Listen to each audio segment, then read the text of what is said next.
All right, a very good morning once again. It is the liveliest, the most entertaining, the most informative show on radio, the Midday Show with me, Funaya. And we start off with your favorite show where we get to dissect the top political stories for the week. I'm talking about the people's perspective because we're dissecting this from your perspective and also getting you to chime in on the conversation. In the studio with me, the big bad Seun and Kuti. How you doing, everybody? How we did this weekend, though? How's it going, Seun? Still no money. I still have 1,000 left from that 3,000 of last week. Since that time, that means you're able to manage. I know they give shishi. You can manage. So manage. I know they give shishi. I still have the 1 bay. Wow. Since last week, I've only spent 2,000. And that's not true. I'm telling you. 2,000 cash. In cash. Exactly. So you've been doing the whole digital. What can one do? There you go. What can one do? Somebody is right now going, I've paid somebody a huge amount of money. I'm looking for the person. Who is I'm that? looking for the person. Who are you looking for? I'm not looking for the person. But you know who the person is? No, he's my guy. But okay. Literally, just Naira Crunch is disturbing his business. It's Naira Crunch. You both get credit crunch. Exactly, that's what I was like. Naira crunch. That's interesting. Anyways, guys, welcome to today's edition. We will be speaking about the Naira crunch shortly, but before that, a few other stories before we get to that. We're going to be starting with some elections information building up to Nigeria deciding 2023, which is in a few days' time. And one area of concern is the area of insecurity. And the Chief of Army Staff, Farouk Yahaya, has actually directed all general officers commanding, that is GOCs, and other formation commanders of the Nigerian Army to ensure a conducive and secure atmosphere in their areas of responsibility for the successful conduct of the 2023 elections. The Army Public Relations Officer, in a statement on Tuesday, said that Yahaya handed down the directive while formally flagging off the commencement of Operation Safe Conduct in all Nigerian Army divisions and formations across the country. Now, according to him, the Army Chief reiterated the unwavering resolve of the Nigerian Army to adhere to its constitutional role by supporting the Nigeria Police, which is the lead, of course, security agency in the 2023 election security architecture. Now, he charged the commanders to identify and dominate flash points in their areas of responsibilities, adding that troops must be alert, proactive, and operate jointly with sister services and other security agencies. Now, that being said, this is the information coming from the military to help fill in the gaps where the current security architecture cannot, accommodate what we're expecting in 2023 elections in terms of securing all spots in Nigeria. Now, before we even dissect what the military is saying, I want to take us back to the 2019 elections and a report that was actually released by the U.S. government, after observing the Nigerian elections. Now, according to the United States government and the report that they put out, which is titled 2019 Country Reports on Human Rights Practices in Nigeria, it did state that the Nigerian military and state security services, that is the SSS, also called the DSS, were used for electoral malpractice and voter intimidation in 2019 general elections. Now, the report said that there is evidence that the security agencies intimidated voters, the elections observers, and INEC officials, particularly in the southern part of the country. Taking an excerpt from the report that was released, it said, and I quote, "The Independent National Electoral Commission, which is, of course, the independent electoral body responsible for overseeing elections by regulating the process and preventing electoral misconduct. During the year INEC conducted the presidential elections, There was evidence military and security services intimidated voters, electoral officials, and elections observers. And in addition, violence in several states contributed to lower voter participation and added to the sentiment the army is a tool of the ruling party in many parts of the country, particularly in the South. Now, before we get into this report coming from the U.S. after observing the 2019 elections, I want to get your take on what you believe will be the actual benefit of the military being involved in the security architecture for this year's elections. The same result. It's the same result. Which is what? Malpractice. Election malpractice. There will be election malpractice. It doesn't change. It doesn't change. Let me tell you something. I have no faith in the Nigerian military's neutrality. You know, be it in politics, in political election, be it in protest, be it in. I mean, Nigerians always say, we must truly understand these our inherited institutions. The Nigerian army, many of their top brass are still trained in America and England, with these foreign ideologies, that makes any military man wearing that uniform thinks that he's better than any civilian immediately. You have no right to talk to him. You must respect him like he's your father, even though he's your employee, So how can such people now tell you that they want to give you a free and fair election? It's impossible. It's impossible. I don't need American government. This is one thing we Nigerians must also stop. We know our reality. We know the truth of what is happening to us. But we'll be waiting for one outsider to come and verify our reality, our truth. Do we need American government to write reports that DSS and Nigerian army are engaged? Nigerian army that has done coup how many times? How many coups do they have to do before we know that they are a dishonest organization, usurping the people's will? How many times have they done it? No, we are not. No. Just speaking about the, us waiting for the American government to actually put out a report. I want to know your thoughts about, the American government in the first place having put out such a detailed report about observing the elections in 2019, understanding that, of course, Nigeria is a sovereign nation and the U.S. Government being involved in terms of ensuring that they are observing that there is a free and fair election that is taking place in Nigeria. What are your thoughts about that? If any country is going to come and tell us about free and fair election, it's not America. At least our God went all the way to Supreme Court to contest that the election was stolen. We saw what happened in American capital after their last election. So the riot. Listen, elections anywhere in the world. Why do we even have military outside during our elections? Why do we have military outside? Because it is not the people's election. Why would you need military?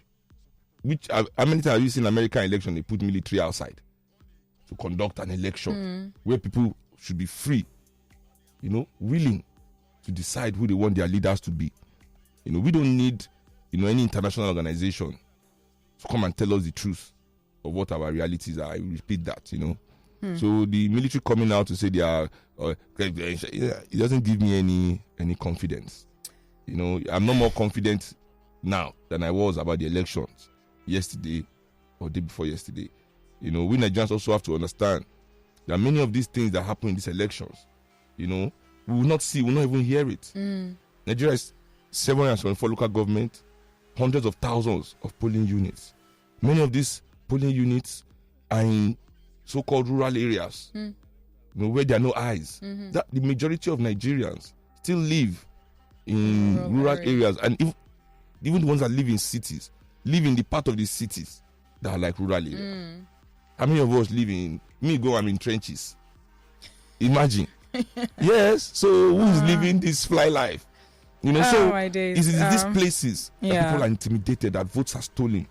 It is assumed that with the assistance of this so-called People that want to come and protect us. So it is assumed that, you know, the security operatives are aware of the hotspots and they know that they're going to be deploying more security personnel in those specific areas. Now, speaking about hotspots, we did see reports this morning coming from Agege saying that there was an unrest.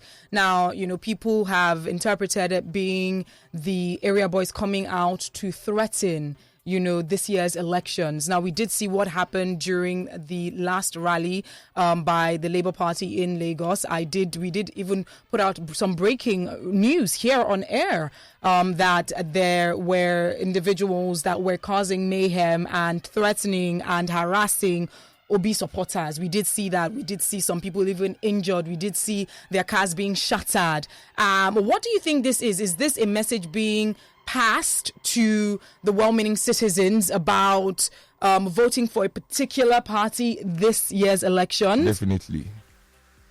You know, things like this are even automatic. Wow. You know, nobody has to give the order. Say, oh, yeah, go and it's automatic. They are prepped. They are ready. You know, so I think Labour Party supporters, you know, once beaten, twice shy. So now that you know how they are doing, if you are well organized, you must organize the protective detail for yourself. You know, this is what I say about. That's why I don't engage in elitist politics. You know, all the big men that came for the LP rally, like any other rally, you know, that's why I don't see the difference. You know, they were all protected. Police, they there, security, mopo bouncer. But then your people, you know, are left to cater and fend for themselves. You know. Anyway, supporters, Nigerian people must begin to learn how to also defend themselves in the political arena. It is what it is. So if you're a member of any political movement, you know, it is not enough that you just go out. You must go out in an organized way, where people have discussed your protection. People are assigned.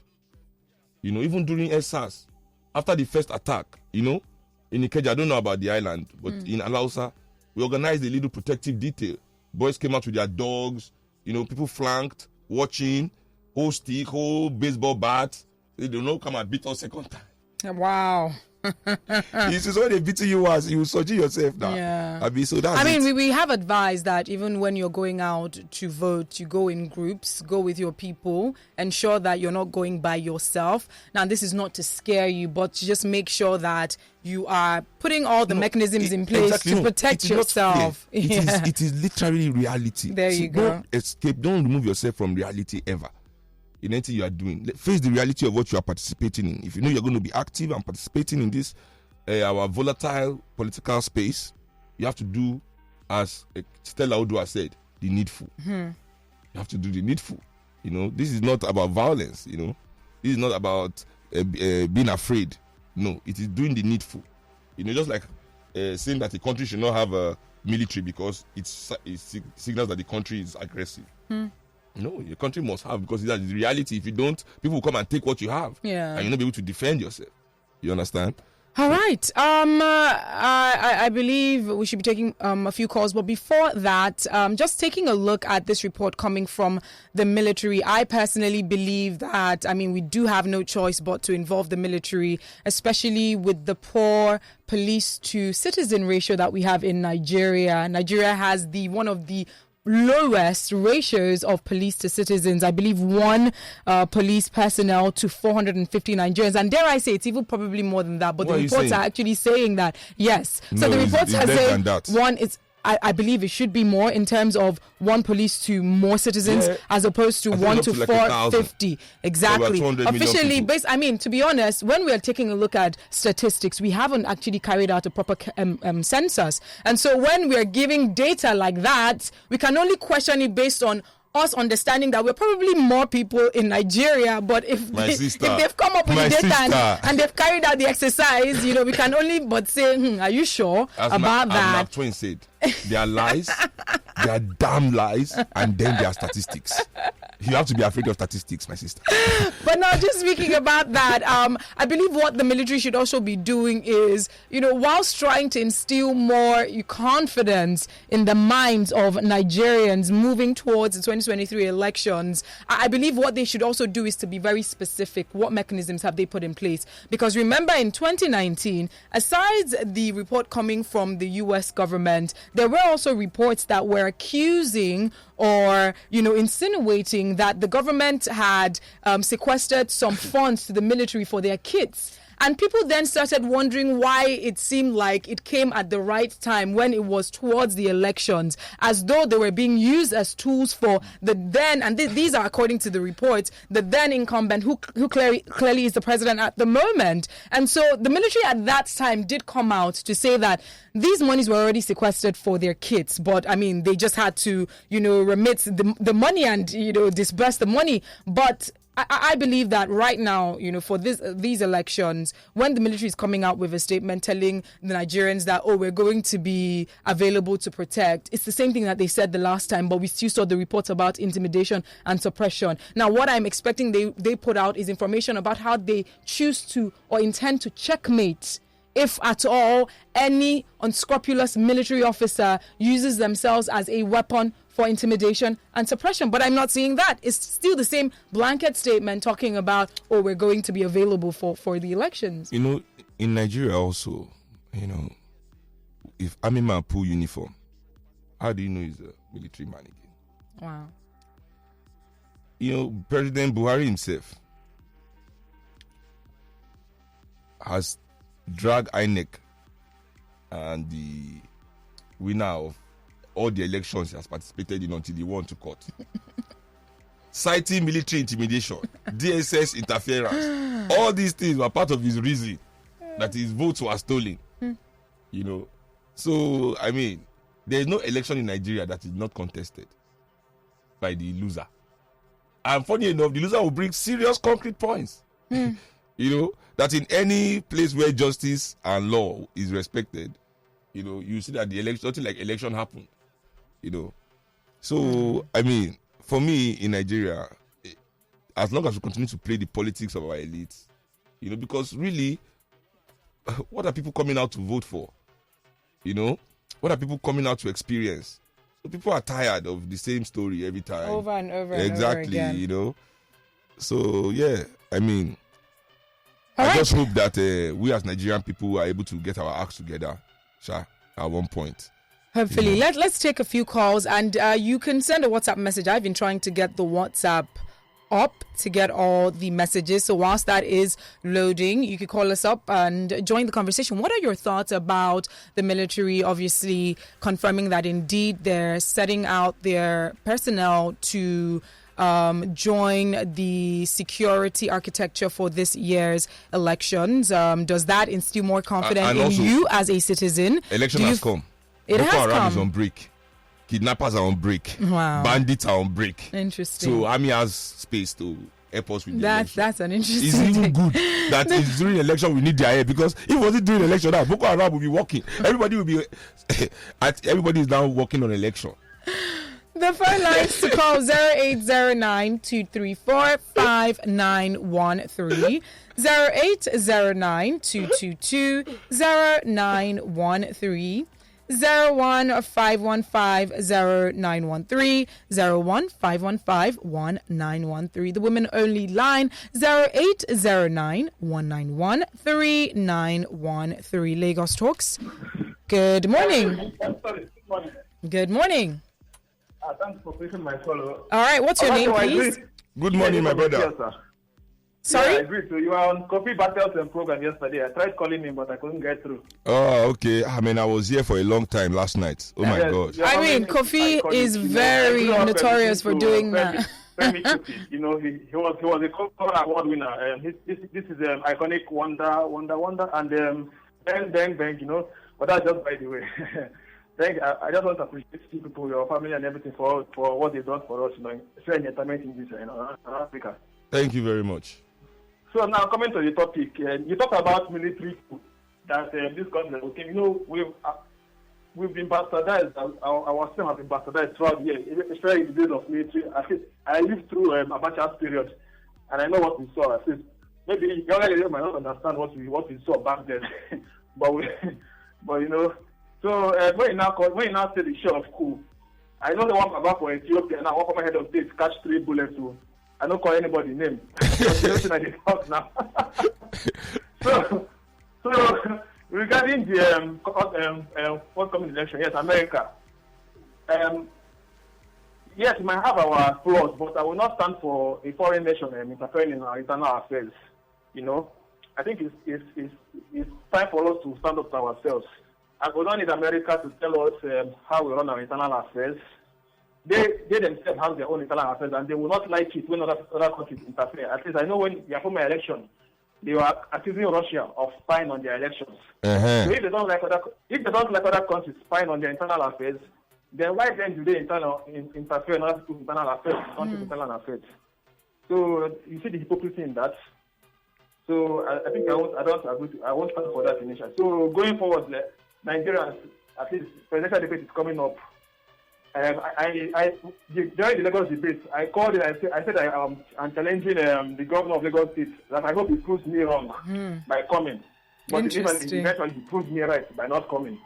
So there's and he has somebody he looks up to at the presidential level. So that will also prove me wrong or prove me right.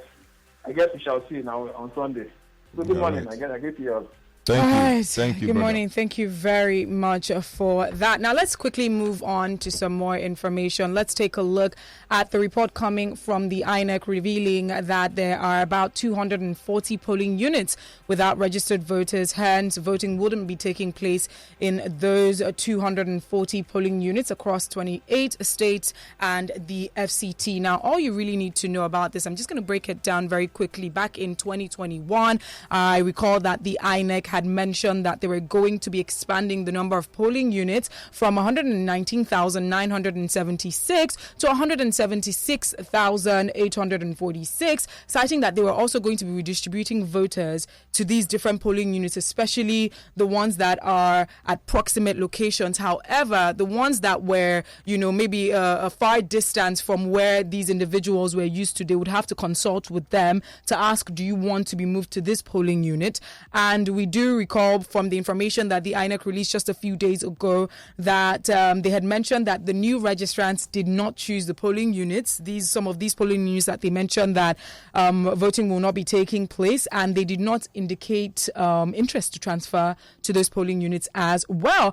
And I believe this was mainly predicated in the issue of insecurity in those specific areas. And so now elections will be holding in 176,606 polling units instead of 176,846 polling units. So what are your thoughts in terms of this information that was being released? Because despite INEC trying to push in line of transparency, there are people who still do not have 100% trust in this information that is being shared, because they've said to them, do not expect that voting is going to take place in these areas when that day comes. So when that day comes, we won't start hearing reports about, the ballot box didn't come to this particular area, or they're not allowing us vote in this area. They've made it very clear that there are unregistered voters in these polling units, and so voting will not be taking place.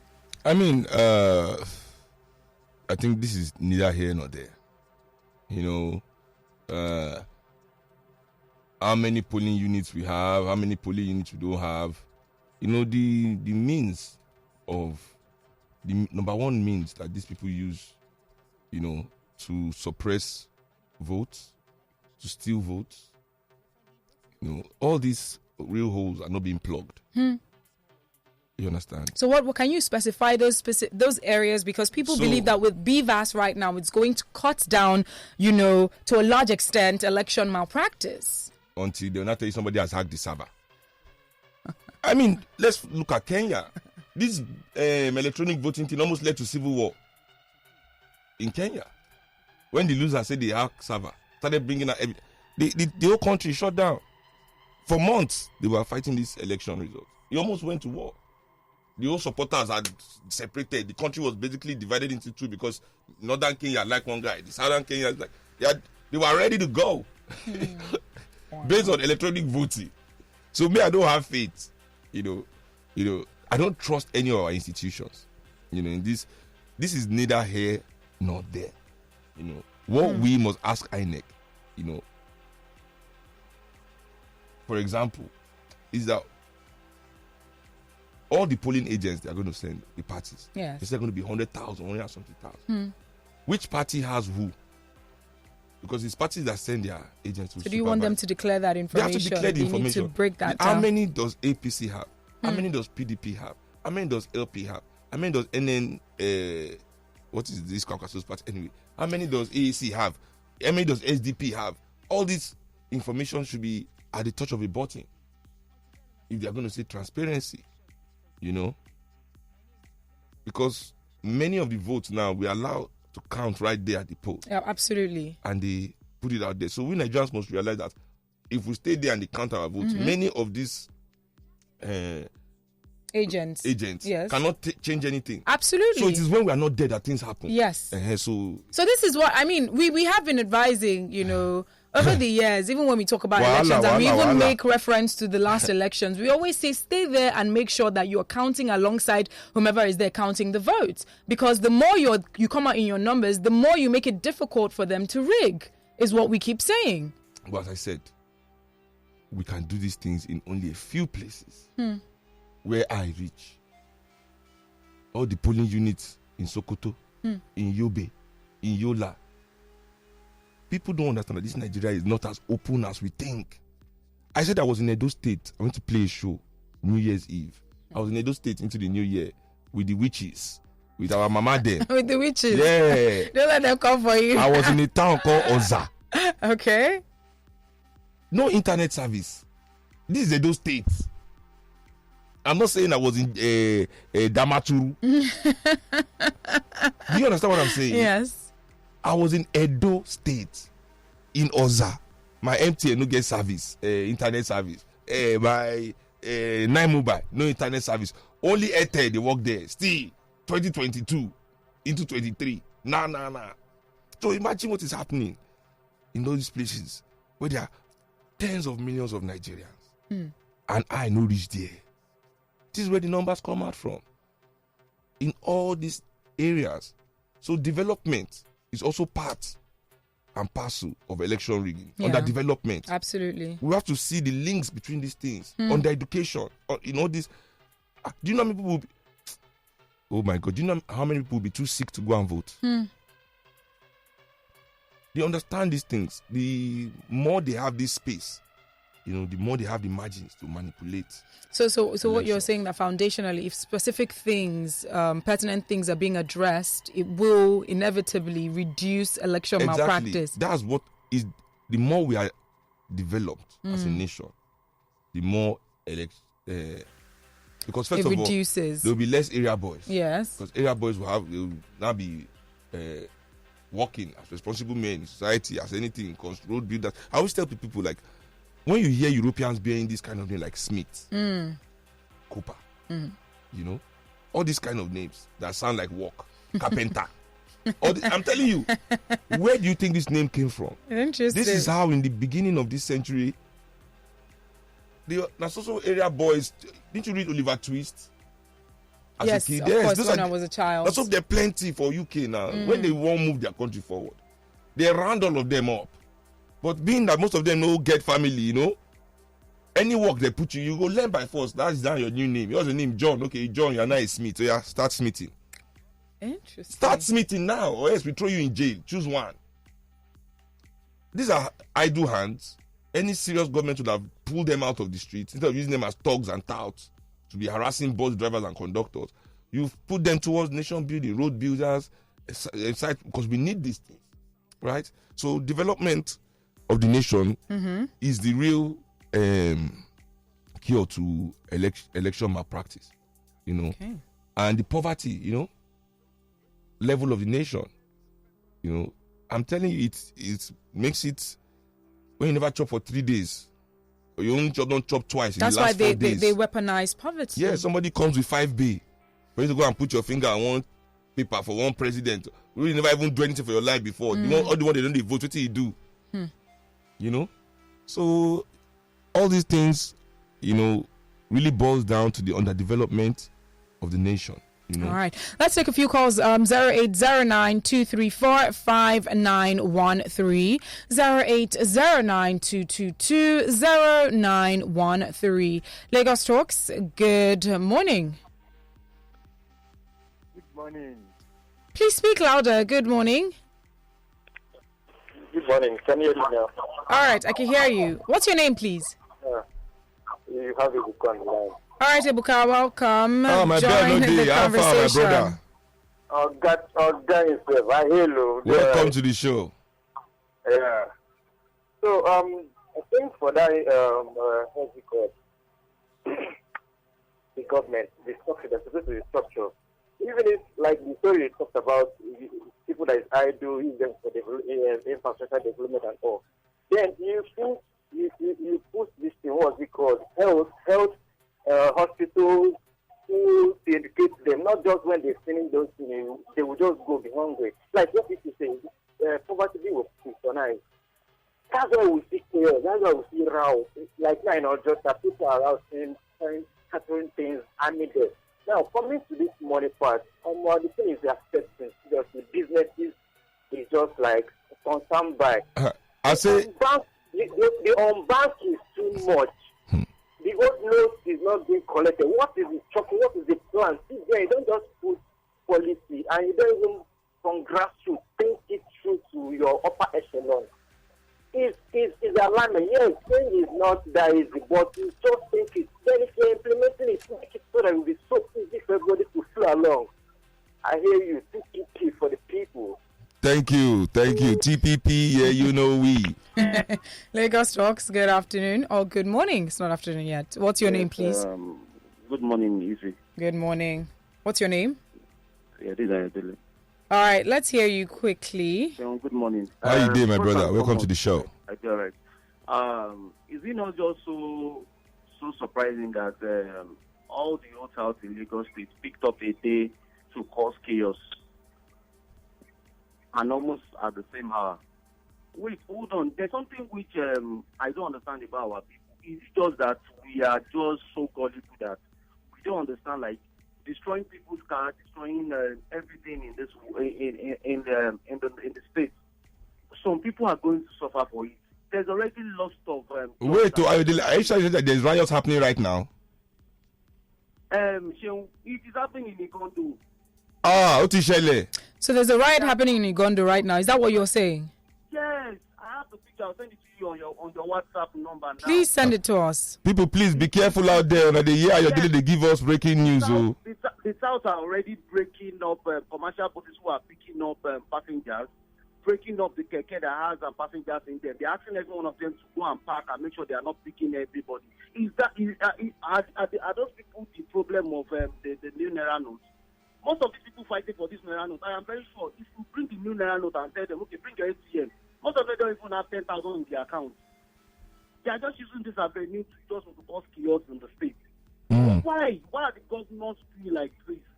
For the past 7 years, have you guys even come and tell an average Nigerian or fight for us that, okay, we have been hungry, we have been doing all these things? So it's just the little movement, just the little months and days that is left for the president to give. That is when you know that you are fighting for the common man, like me and Seun. No, it's not done. It's not done. Did you say you and Seun? Yes, so we are the common man.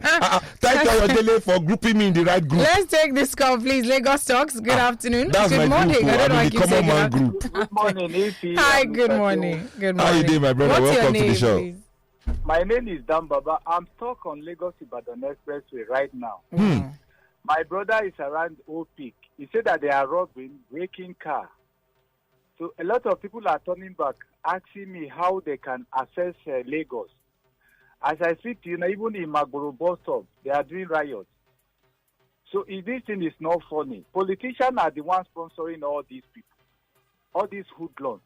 Mr. Seun, to be honest with you, I believe the military should even take over from this back. No, let's never wish that, my brother. Let's never wish that. Even advise that. Don't I see. think that is what we Let's not even encourage that. Don't even see. This is what they want to. Politicians, are they better than the military? Listen, brother.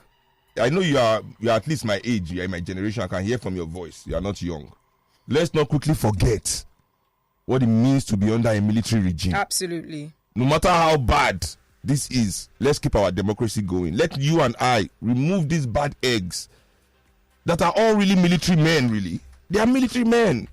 Three of the... But how can a few individuals hold people to ransom? As I see today, they're even robbing people. I understand you, my brother, but let's not ask for the military. I'm not saying this is perfect. This thing is painful. I understand you, but we will not. I don't want the military. One place now, I cannot move. No fuel in my car. I understand your pain, my brother. I understand these people don't deserve, and the worst part is that they pay themselves the highest salary, in the world as politicians. All right, I do apologize for that one. Keep your calls coming through as well as your messages on WhatsApp. Your messages have come through. I'm going to be reading them one after the other because I can see them. It's a whole lot. Lagos Talks, good morning. Sorry, Seun, before. How you doing, my sister? I'm fine, thank you. This is Shalom from Japan. All right, Shalom, welcome. Let's hear you. Well, I just want to agree with what your caller Ayodeji, I think, just said. Okay. Yes, Ayodeji, there is serious trouble in Igon because my mom called me this morning. I called her just to check up on them, and she said the same thing, that Igodo is on fire down to Yanoba. So please, whatever it is, I know the election is around the corner. We'll be hearing so many of those kind of things.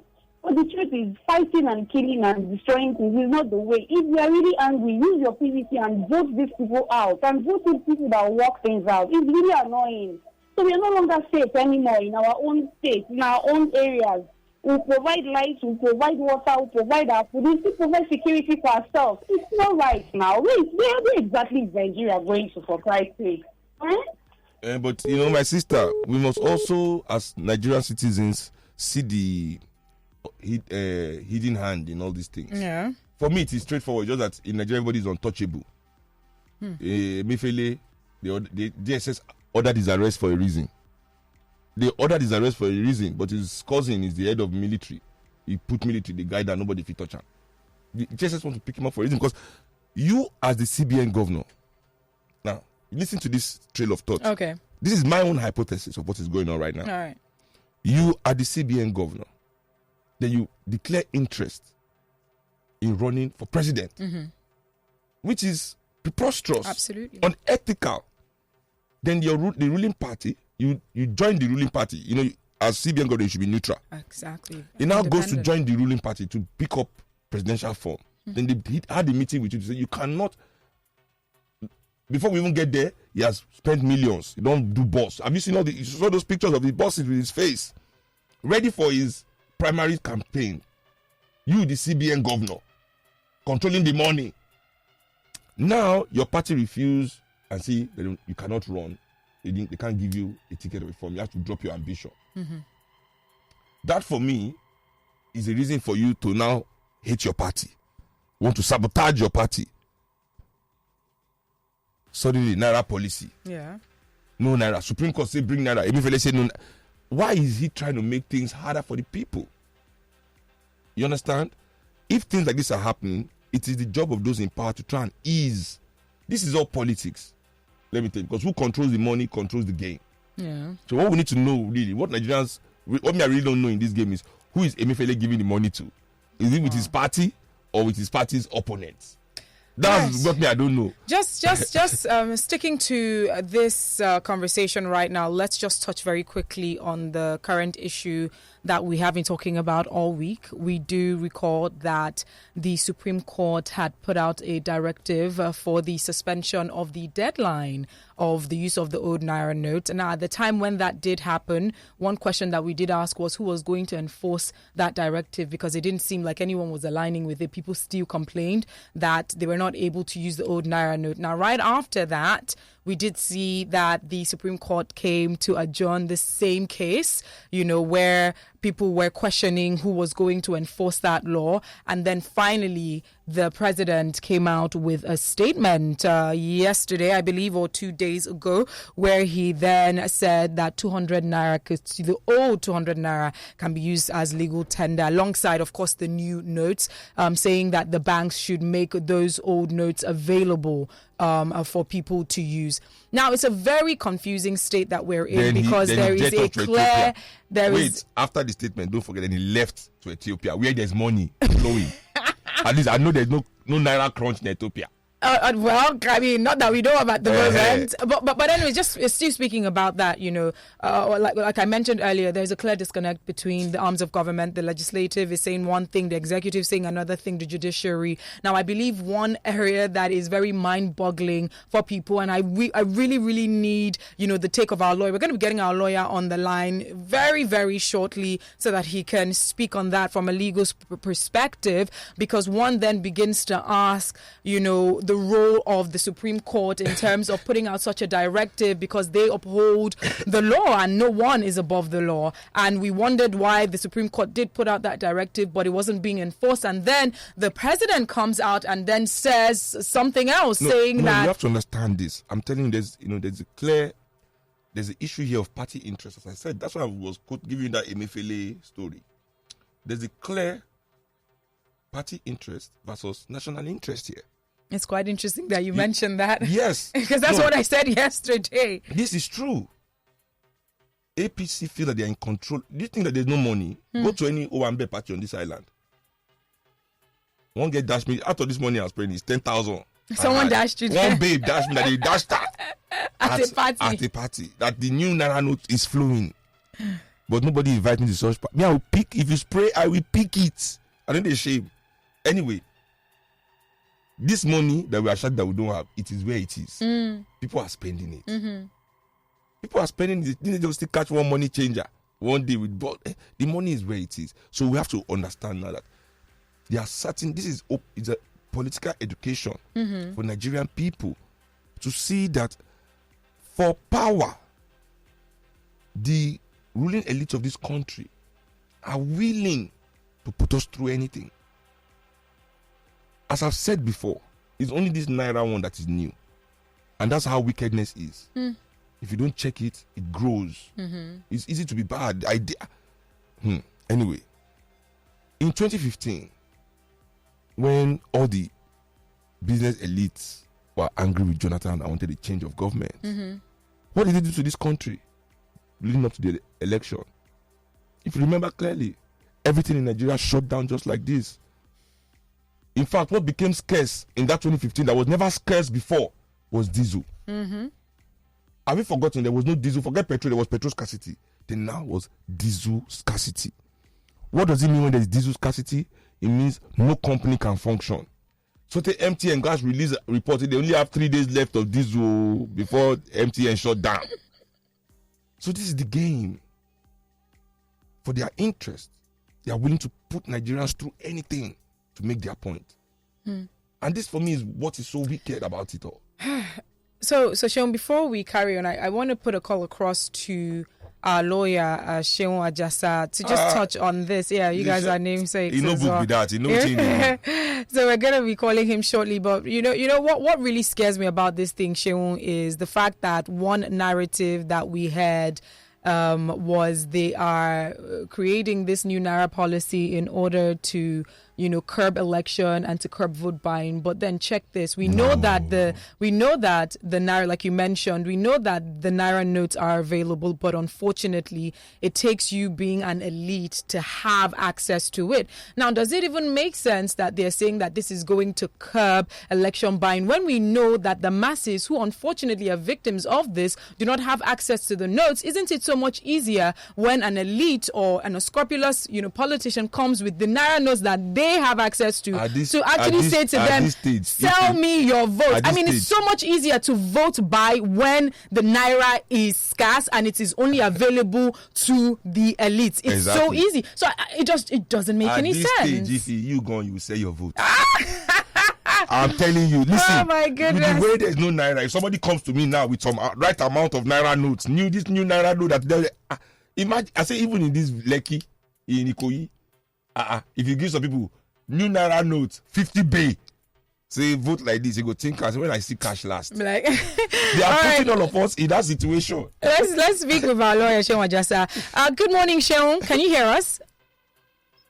Good morning, I can hear you. Seun, I'm so sorry that we just had to roll up on you this way because we just really needed to get your take on this very quickly. We have just a few minutes left. But I really want you to describe to us what is happening, because we assume that if the Apex Court, which is the Supreme Court, puts out a directive, it should be adhered to. However, we did see that there was a disconnect between the Supreme Court, all right, which is the judicial arm, and the executive as well as the legislative arm, where no one was listening to the Supreme Court. Now, the president did come out to make a statement of which was more adhered to than when the Supreme Court put out a statement. So I want to get your take. How does this work? Is this really within the ambits of the law? Is this something that is there precedent to actually make reference to in the past where something like this took place and the Supreme Court put out a statement that wasn't adhered to?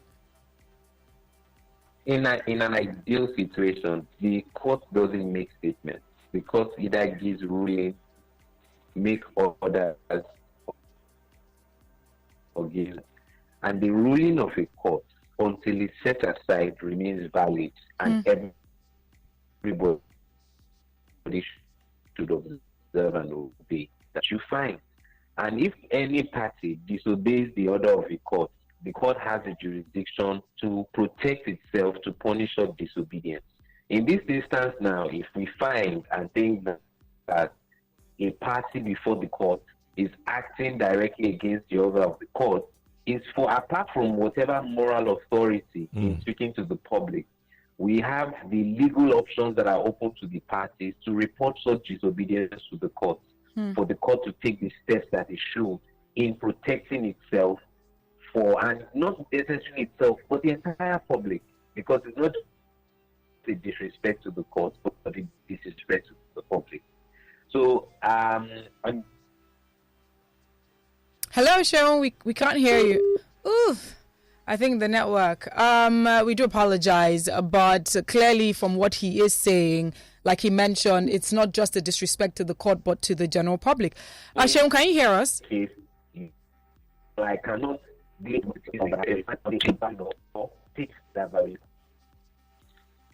Hello, Seun, can you hear us? Yes. What did you say? All right, we lost you for a second. Oh, I said so. In this particular instance now, what is expected where a ruling is handed down is compliance by the parties before the court.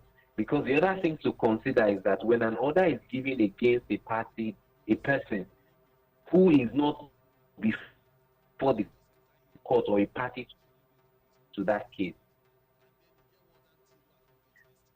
it's not that person could validate they're not a party, that presents for such a situation. But we've been hearing statements around doctrine of necessity, taking decisions. We are a country ruled by laws.